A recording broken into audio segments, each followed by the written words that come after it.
हाल ही जो चुनाव हुआ नतीजा आया, भवानीपुर में ममता बनर्जी को हराया, यही कारण हो सकता है। इसका कोई बात नहीं है, मैं उनका परिवार का साथ दूंगा।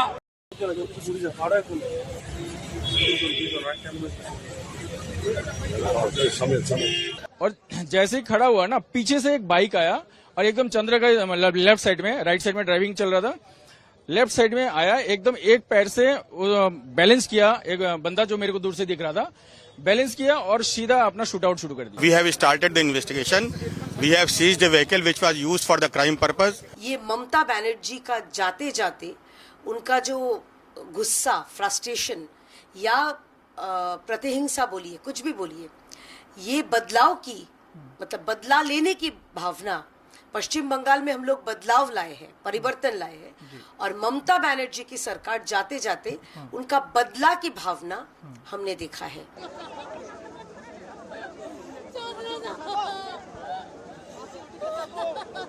मुझे हालिया दिनों में स्मरण नहीं है कब इस प्रकार की छवियां हमने देखी।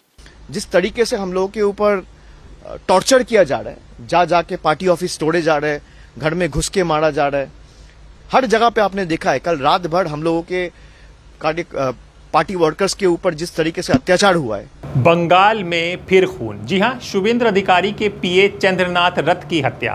क्या ये सिर्फ पॉलिटिकल वायलेंस है या कोई बड़ी साजिश? जी हां, आज कहानी पश्चिम बंगाल की एक और कत्ल की। नमस्कार, मेरा नाम हैदर अब्बास नकवी है और आप लोग मुझको इस वक्त दा स्वतंत्र पर देख रहे हैं, जहां चुनाव खत्म हो जाते हैं लेकिन हिंसा खत्म नहीं होती, जहां राजनीतिक दुश्मनी अब सड़कों से निकलकर घरों और गाड़ियों तक पहुंच चुकी है।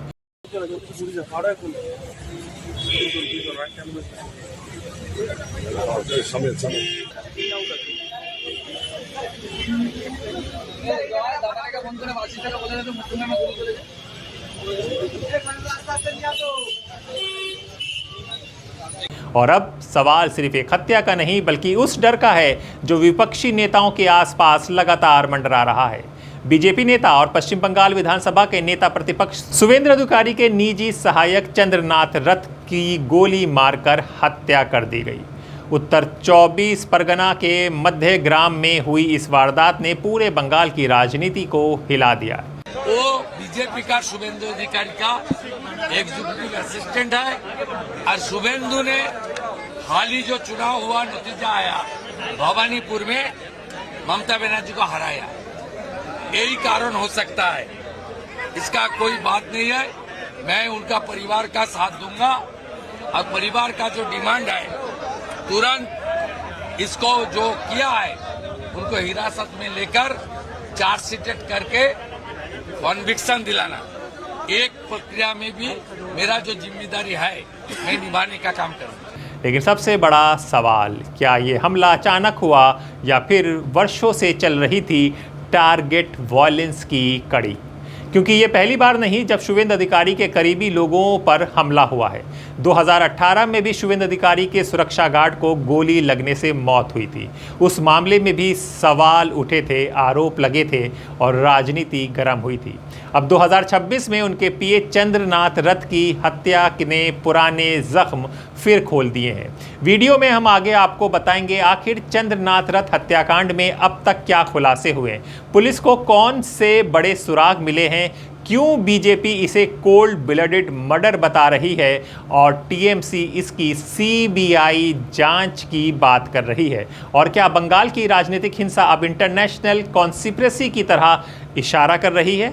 जी हाँ, रात 10:30 बजे और फिर चली गोलियां। बताया जा रहा है कि चंद्रनाथ रथ अपनी कार में जा रहे थे, तभी बाइक पर आए हमलावरों ने उनकी गाड़ी को रोका और बेहद करीब से फायरिंग शुरू कर दी।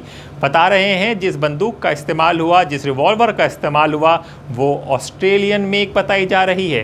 प्रत्यक्षदर्शियों के मुताबिक हमलावर प्रोफेशनल लग रहे थे। उन्होंने पॉइंट ब्लैंक रेंज से गोली चलाई और कुछ ही सेकंड में फरार हो गए। मैं गाड़ी, उनका जो गाड़ी है ना, उनका गाड़ी मेरे को क्रॉस करके आगे, मतलब मेरा ड्राइविंग स्पीड वही 40-50 का होगा, ठीक है, उनका मेरे ख्याल से 60 के आसपास होगा, जहाँ मेरे को क्रॉस करने में जितना स्पीड लगा उनको, तो वो उसी स्पीड में जब आगे आए ना, जो यहाँ मेरा पीछे था, मतलब मेरे को क्रॉस कर लिया था वो गाड़ी। मैं अपने नॉर्मल उसमें ड्राइविंग जो स्पीड होता है 50-60 की स्पीड में आ रहा था, 40-50 का स्पीड होगा, उनका 60 होगा।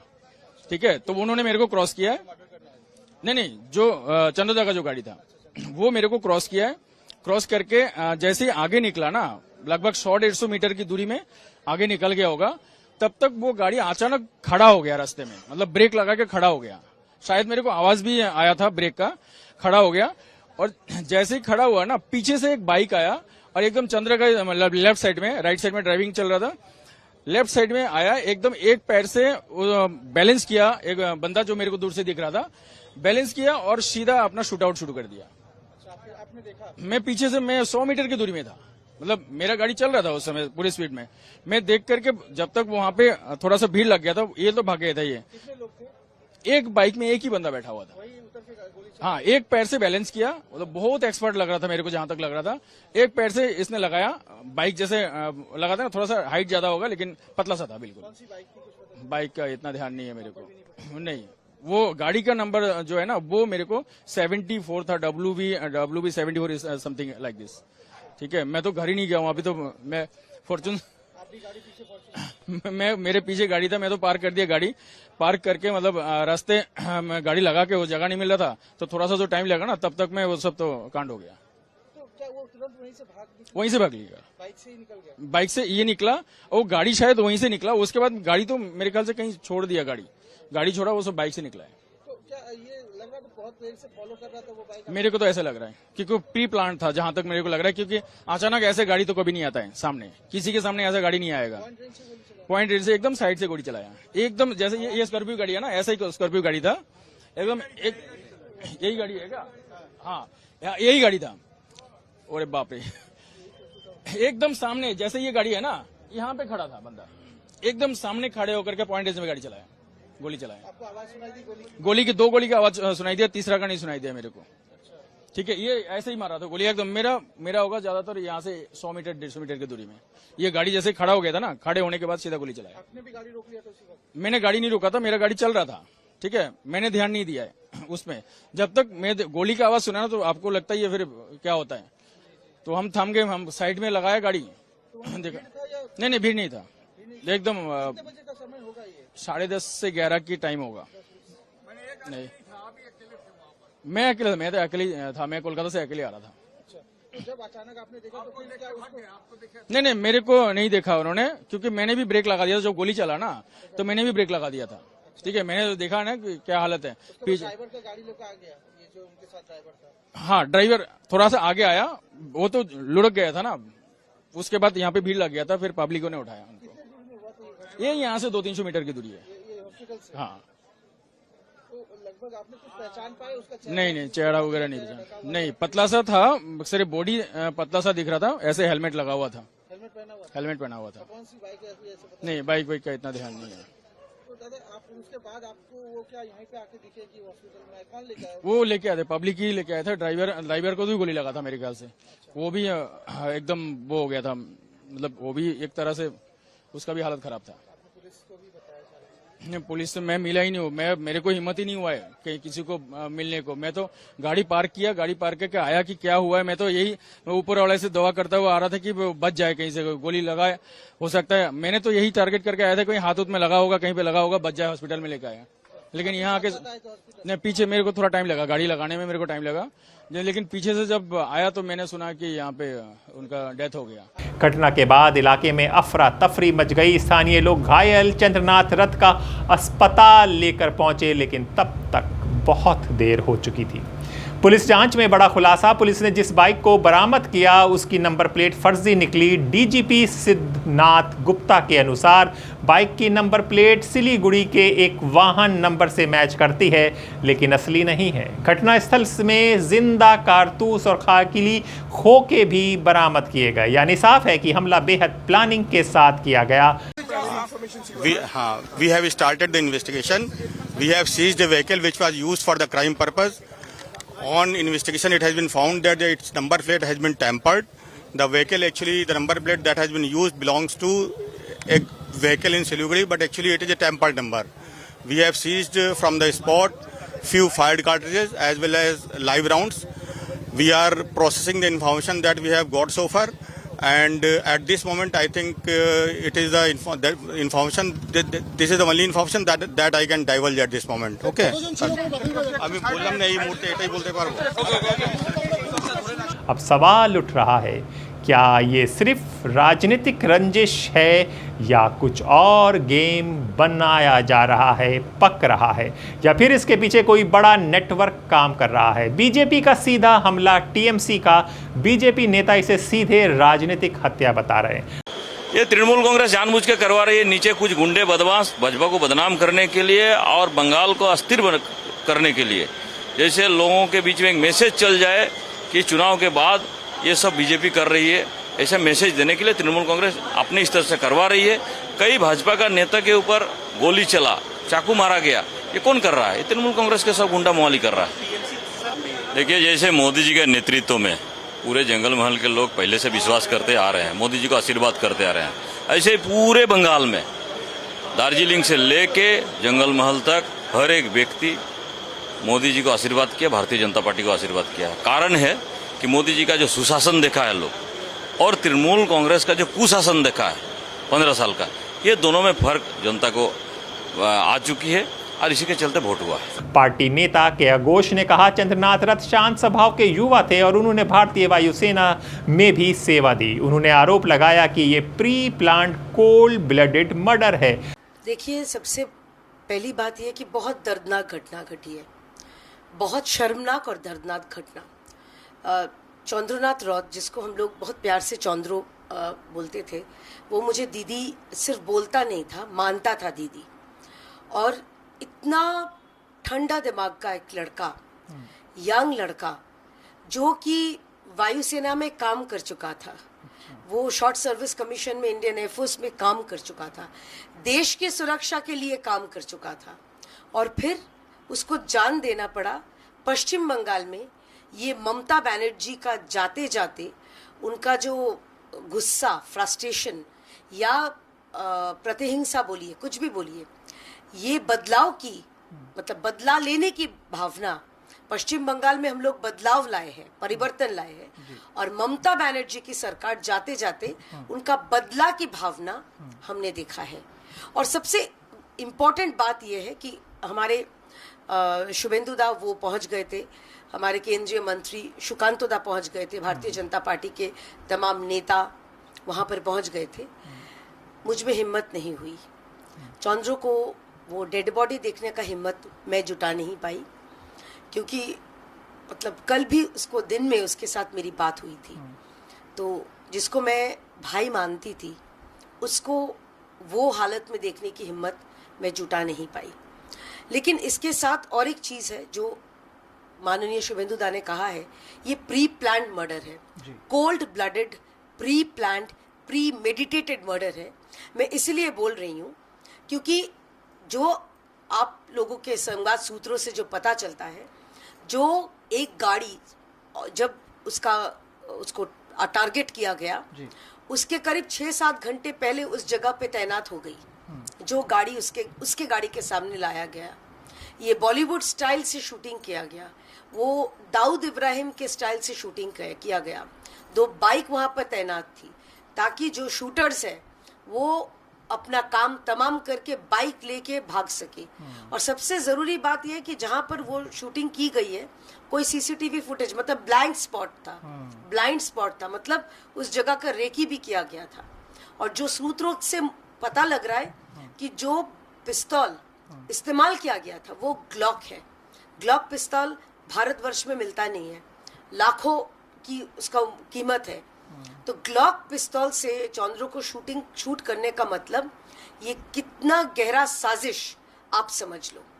और मैं साजिश इसलिए बोल रही हूँ क्योंकि चंद्रो वही इंसान था जो भवानीपुर और नंदीग्राम में शुभेंदु दा का जो चुनाव था, वो चुनाव का बैक ऑफिस वो संभालते थे।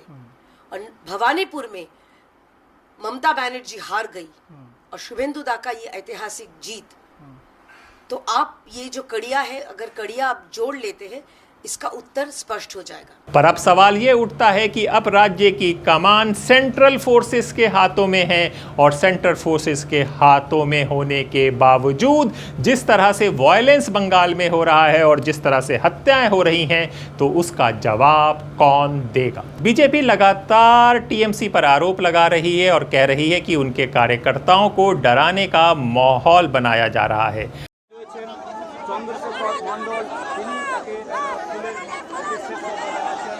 আমরা দেখছি সৌমেন্দ্র অধিকারী যার বাড়ির সঙ্গে ঘনিষ্ঠ সম্পর্ক থেকে কান্নায় ভেঙে পড়েছেন। আমরা সেই ছবি দেখাচ্ছি। সৌমেন্দ্র অধিকারী কান্নায় ভেঙে পড়েছেন এবং সেই ছবি সরাসরি তুলে দেওয়া হচ্ছে। অরূপ দাস দক্ষিণকাঠির বিধায়ক, তিনি কিন্তু তাকে শেষ দক্ষিণকাঠির বিধায়ক তিনিও রয়েছেন, তাকেও কিন্তু শেষ শ্রদ্ধা জানাচ্ছেন। সবথেকে যিনি সৌমেন্দ্র অধিকারী দেখো চোখের জলে তিনি কিন্তু কান্নায় ভেঙে পড়েছেন, কারণ তার বাড়িতে তার ছিল অবাধ যাতায়াত।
आरजेडी सांसद मनोज झा का बड़ा बयान यहां पे बीच में आता है। आरजेडी सांसद मनोज झा ने भी इस घटना को बेहद दुर्भाग्यपूर्ण बताया।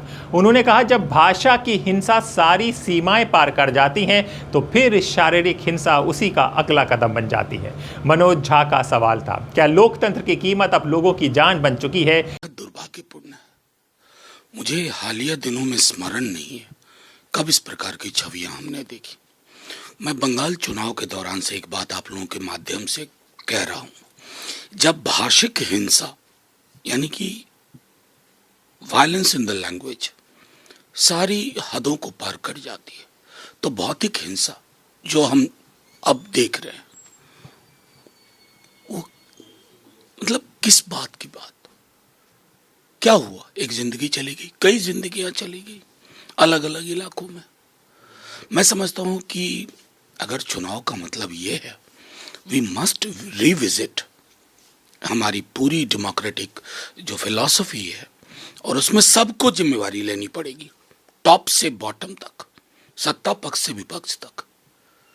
इंसान, किसी भी इंसान, ये तो पीए मान लीजिए हैं रथ साहब, बहुत सालों से काम कर रहे थे, कई इलाकों से ऑर्डिनरी लोगों की क्या भाई ये कीमत चुका रहे हैं हम लोकतंत्र की?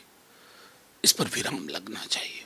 आरजीकर पीड़ित की मां के घर के पास बम हमला भी होता है। चंद्रनाथ रथ हत्याकांड के तुरंत बाद पनिहाटी में आरजीकर पीड़िता की मां और बीजेपी विधायक रत्ना देवनाथ के घर के पास क्रूड बम अटैक की खबर सामने आई। Panihati ward number 2 Saint Xavier স্কুলের সামনে আজ ঠিক বাজে হচ্ছে 11:44, 6 মে এখানে বোম অ্যাটাক করা হয়েছে। পরপর তিনটে বোম অ্যাটাক করা হলো আমার বাড়ির একদমই সামনে।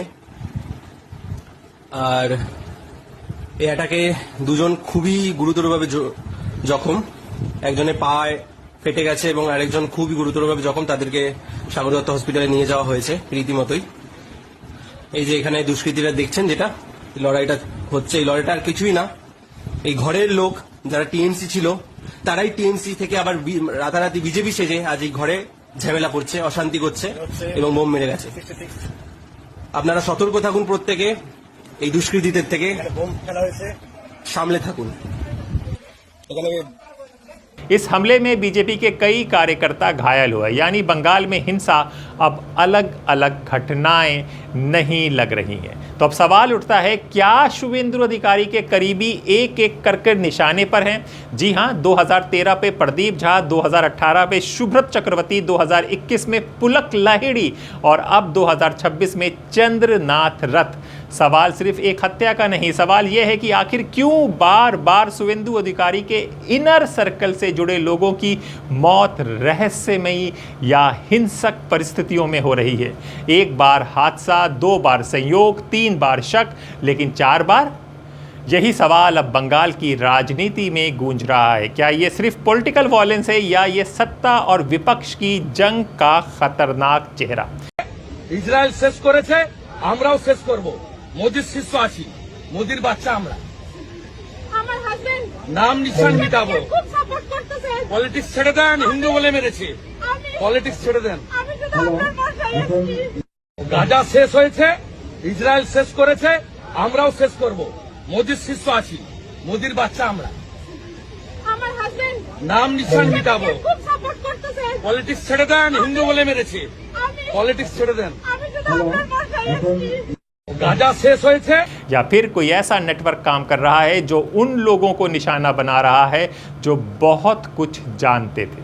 ये सवाल उठ रहे हैं। हालांकि अब तक किसी भी जांच एजेंसी ने किसी इंटरनेशनल कॉन्स्पिरेसी या ऑर्गेनाइज क्रिमिनल प्लॉट की आधिकारिक पुष्टि नहीं की है, लेकिन लगातार सामने आ रही घटनाओं ने राजनीतिक बहस को और तेज कर दिया है। जी हां, 2013 प्रदीप झा मामला, शुभेंदु अधिकारी के टीएमसी दौर के पूर्व निजी सहायक प्रदीप झा की मौत ने उस समय ज़्यादा राजनीतिक विवाद नहीं खड़ा किया, लेकिन बाद में मामले के बाद ये केस भी चर्चा में आ गया। अब चलते हैं 2018 शुभ्रत चक्रवर्ती की मौत। राज्य सशस्त्र पुलिस के कांस्टेबल और शुभेंद्र अधिकारी के पीएसओ शुभ्रत चक्रवर्ती मृत पाए गए थे। पहले इसे आत्महत्या बताया गया था, लेकिन बाद में परिवार ने गहरी जांच की मांग की।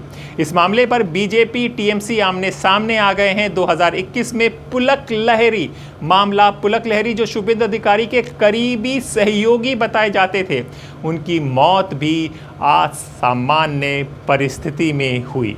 विपक्षी नेताओं ने इस केस को भी कई अन्य मौतों के साथ जोड़कर सवाल उठाए। हालांकि किसी आपराधिक साजिश की आधिकारिक पुष्टि सार्वजनिक नहीं हुई है।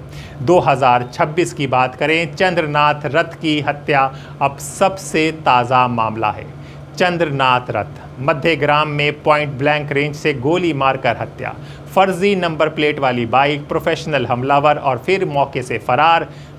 बीजेपी इसे pre planned cold blooded murder का बता रही है। बड़ा सवाल ये है, क्या ये सिर्फ संयोग की लंबी श्रृंखला है या फिर बंगाल की राजनीति कुछ ऐसा चल रहा है जिसकी पूरी सच्चाई अभी भी सामने नहीं आई? राजनीतिक आरोप अपने आमने सामने आ गए हैं। बीजेपी टीएमसी पर निशाना कर रही है, टीएमसी आरोपों को खारिज कर रही है और सीबीआई जांच की मांग कर रही है। तो ठीक है, इसमें पार्टी में चर्चा होगी और आने वाला दिन में जो भी होगा एक फैक्ट फाइंडिंग कमेटी हम लोग बनाए।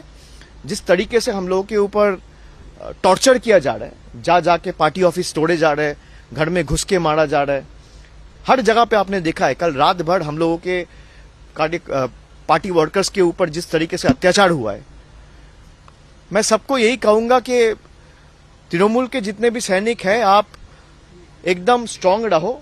पार्टी आपके साथ डट के खड़ा है और जहां तक हमें जाना पड़े हम आपके लिए जाएंगे। और इसीलिए एक 12 मेंबर्स का फैक्ट फाइंडिंग कमेटी बनाया गया है। 3 टीम अलग बनी है जिसमें 4-4 मेंबर्स रहेंगे और परसों से ये विजिट चालू होगा। कल आपको डिटेल ब्रीफिंग इसके ऊपर मिल जाएगी। लेकिन जनता के मन में सवाल, आखिर शुभेंदु अधिकारी इतने करीब लोग ही क्यों हमेशा निशाने पर आ रहे हैं? फिलहाल जांच जारी है और किसी भी निष्कर्ष पर पहुंचने से पहले आधिकारिक जांच का इंतजार जरूरी है। लेकिन इतना तय है कि बंगाल की राजनीति अब सिर्फ बयानबाजी तक सीमित नहीं रही।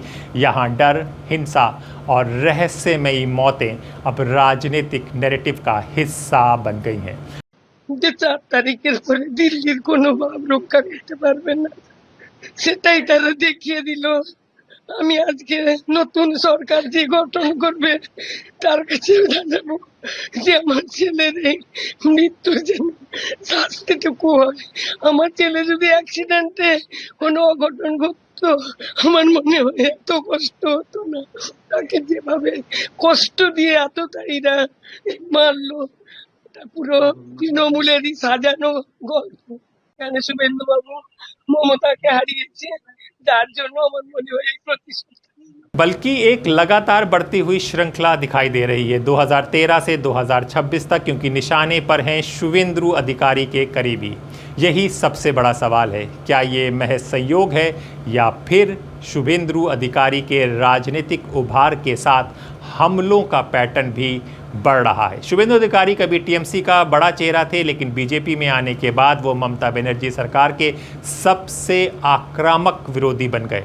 नंदीग्राम से लेकर विधानसभा तक उन्होंने लगातार टीएमसी पर हमला बोला है और अब उनके करीबी लोगों पर हो रहे हमले राजनीतिक बहस को और तेज कर रहे हैं। क्या बंगाल बनता जा रहा है पॉलिटिकल वॉयलेंस हब?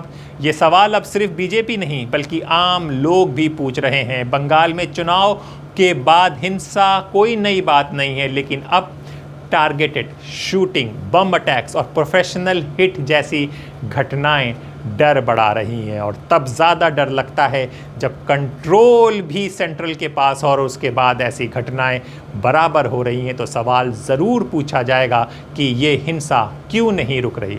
क्या कानून व्यवस्था कमज़ोर हो रही है? क्या राजनीतिक दुश्मनी अब गैंगस्टर स्टाइल में बदली जा रही है? और सबसे बड़ा सवाल, क्या लोकतंत्र में विरोध की कीमत अब मौत बन चुकी है? चंद्रनाथ रथ की हत्या सिर्फ एक क्राइम स्टोरी नहीं, ये उस बंगाल की कहानी है जहां राजनीति और हिंसा के बीच की दूरी लगातार ख़त्म होती जा रही है। अब पूरा देश देख रहा है, क्या इस मामले में असली मास्टरमाइंड सामने आएगा या फिर ये मामला भी राजनीतिक आरोप प्रत्यारोप में दब जाएगा। अगर आपको लगता है कि बंगाल की हिंसा पर खुली और निष्पक्ष जांच होनी चाहिए तो वीडियो को शेयर कीजिए, कमेंट में अपनी राय दीजिए और चैनल को सब्सक्राइब ज़रूर करें और अपने दोस्त हैदर अब्बास नकवी को इजाज़त दें। नमस्कार।